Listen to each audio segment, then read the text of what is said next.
You may be seated. My name is Britt Greenmeyer. I'm born and raised in Las Vegas, Nevada. I just finished my last day of law school on Tuesday in Boise, Idaho, and I am a We the People alumni. Hi, I'm Martha Palmer. I'm from New Orleans. I was involved with We the People for many years and loved it, and I'm thrilled to be back and can't wait to hear what you guys have to say to us. Barbara McCormick, Vice President, Education at the Museum in Washington, D.C. We'd like if you guys would introduce yourselves as well as your instructor. I'm Stuart Snowdell. I'm Rita Mycott. I'm Georgia. I'm Aiden Richard, and we are freshmen at Lake High School in Rhode Island, and this is O'Brien. Welcome. We're going to get right to the question. We're going to ask you question number 3. In our time, as it was in the time of the 14th Amendment was written, immigration is a bitter cultural and political issue.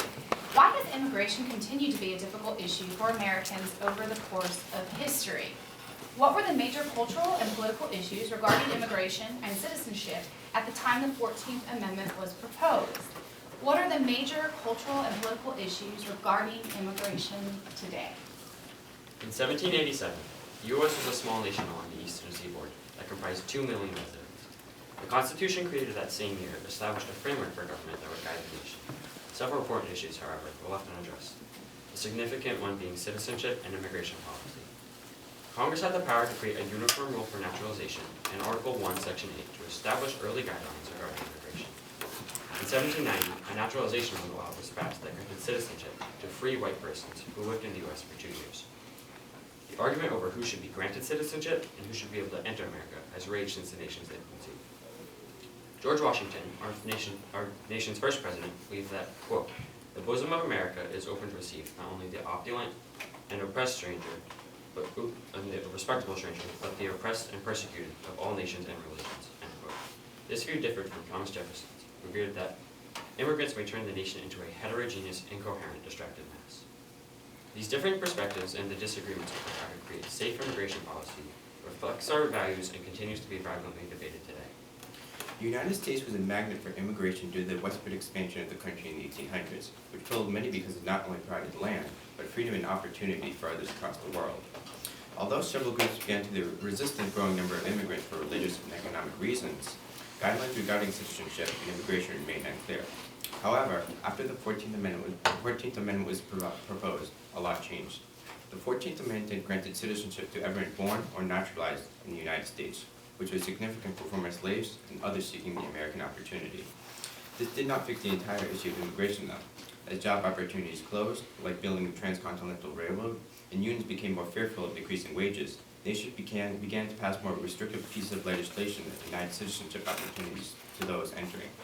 To solve for the issue of letting certain people into the country, Congress passed the Chinese Exclusion Act in 1882 because of the massive number immigrating in for the gold rush. They were overpopulating Western America with Chinese, and this made others retaliate against them.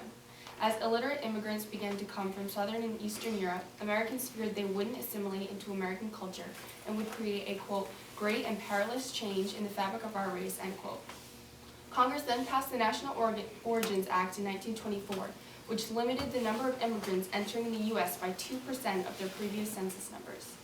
Then by 1965, America was getting more worried on who could benefit the nation, regardless of their origin. Many believed that we needed educated and skilled workers to help our economy grow. In more recent times, illegal immigration has become a huge side issue, along with jobs being taken away, wages staying low, and limitations on the number of immigrants let in. Today, America still hasn't decided on how they're going to solve many of these issues. Immigration has taken up a major role in American society despite the opposing views on it. In 2013, the Gang of Eight, which was a bipartisan group of 8 senators, passed a bill for comprehensive immigration reform that allowed legal status for undocumented immigrants who abided the law. It also forced them to pay taxes and fines and doubled the border security. Because the Democrats and Republicans can't completely agree on the policy, the bill did not pass. President Obama stands by immigrants, whether they're legal or not. In a 2014 speech, he said, quote, "They are us. When done right, immigration benefits everyone," end quote. He supports DACA and DAPA, which are executive orders that allow illegal immigrants to enter the U.S. before the age of 16 and undocumented parents of legal residents to receive exemption from deportation. As we near the 2016 presidential election, immigration policy is still widely debated. America has yet to find a permanent solution to immigration as it continues to be, quote, one of the most contentious and transformative issues on the American public agenda. End quote. Wonderful, we're gonna ask you some follow-up questions, only because you ended with the 2016 presidential, oh, can I not take that one? I'm sorry. Did you discuss both the varying views with the presidential candidates? On the Republican side, presidential frontrunner Donald Trump strongly believes on keeping out the Mexican immigrants coming in from Mexico, and he believes that we should build a wall to keep them out. He believes that this is because of the large number of illegal immigrants coming in and how they're affecting our economy. Donald Trump, as you know, he's a presidential candidate. He also believes the ban of Muslims from the Eastern Hemisphere, and because he believes that they pose a threat to our national security, so he wants to impose a ban on them. Democratic frontrunner Hillary Clinton believes strongly in receiving legal status for some legal immigrants, empathizing with their willingness to provide a better life for their families and their children. You mentioned something that I was going to ask you about. President Obama's executive order, DAPA, and I'm just curious as if you guys are aware of what the Supreme Court has heard in the last couple of weeks concerning DAPA. Yes, recently the court case Texas v. U.S. has become under strict scrutiny, especially regarding the executive order DAPA and whether that is constitutional, which is allowing parents of illegal parents citizenship or to come into the country who have legal children.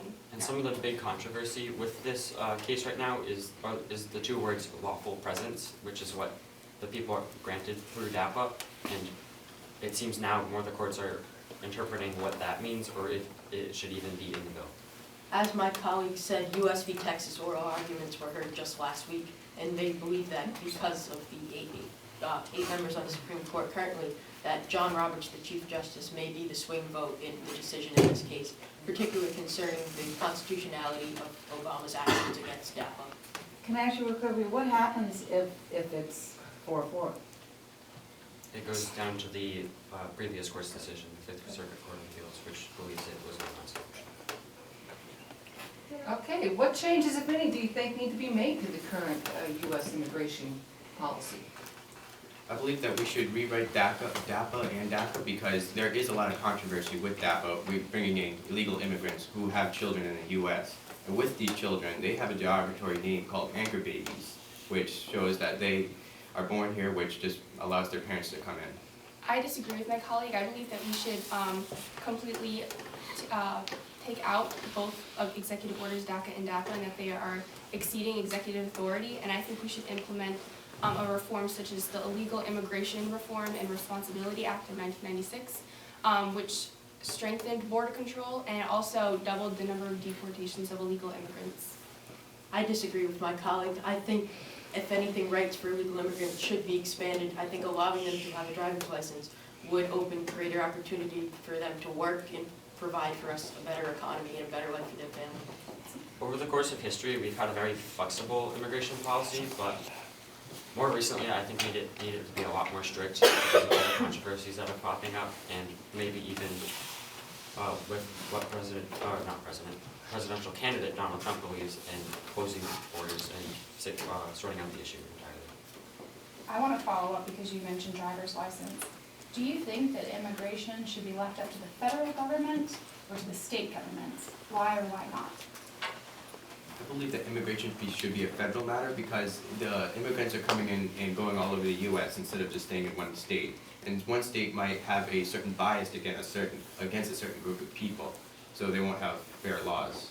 I also believe that it should be left up to the federal government, but I hope that it should be greatly checked among the different branches, because even with President Obama's executive orders, it is still ensured that Congress may check President Obama to make sure that his executive orders are constitutional. I disagree with my colleague. I think it should be a state matter, and that has been apparent in the U.S. v. Texas case, where Texas has argued that if DAPA would be constitutional and be implied, it would cost Texas billions of dollars to present healthcare and other services for illegal immigrants living in that state. I think that should be a state decision deciding that, you know, it personally affects that state's economy and such. I also believe it should be a matter held to the states because it goes along with the Syrian refugee crisis. That right now is a matter to the states. They're deciding whether they're going to be taking in refugees or not. And it does pose a compelling state interest to the states whether they let them in or not, because it can affect not only their economy, but their entire state itself. I'd like to bring you guys back to the 14th Amendment itself, and because I think this is the core of this. There's a phrase in the 14th Amendment that has led many people into, well, several, in 2015 to want the 14th Amendment repealed. What is in there that makes people concerned about immigration wanting the 14th Amendment to be repealed? The main argument is that the phrase born or naturalized in the 14th Amendment has posed a lot of controversy because not only with immigration, we see this with presidential candidate Ted Cruz and how he's running for president even though he was born in America. We see current issues, and there's actually a bill sitting in committee in Senate right now, the Birthright Citizenship Act, sponsored by Steve King of Iowa, that would change our jus soli, or citizenship by land, to a jus sanguine principle of citizenship by blood. Give yourselves a round of applause.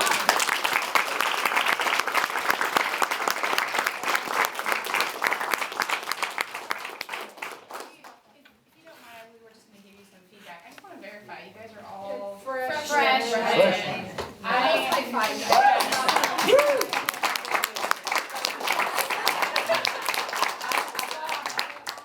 did too. That's why I had to ask. I am incredibly impressed with your knowledge of current events, staying up to date. I also think that a very strong part of your performance is that you disagree respectfully, but this proves what the immigration issue looks like in real life right now in America. I just keep it up. I think it's a good job. Yeah, and I'm thinking, I wish you could come back for 3 more years. I can't imagine. Truly impressive. I thought your presentation was excellent, you know, and I've said to other groups, you know, there are things that I'm checking off, you know, they need to say this, and you did. And I thought you handled the current events questions really, really maturely, and good luck for the rest of the competition. Great job. Okay, you guys said I have a freshman at home. I don't know where I went wrong. Yeah, different strings. I love the setup in the beginning with your opening and laying the foundation, the historical underpinnings, and then you were ready to make the contemporary connections in all of your answers. You say, right now it's happening here, and giving us the evidence. Like, I don't have anything really constructive, and then just keep practicing. You're doing everything that you're supposed to, providing the evidence. Very impressive. Good job. I'm proud.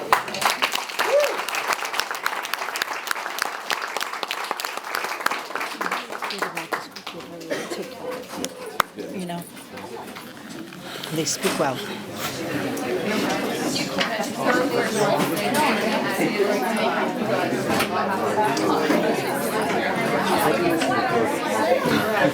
You can borrow him anytime you want.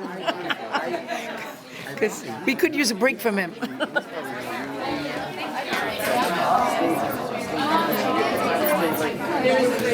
Once again, rocking it. Hey, yours too. That was a great.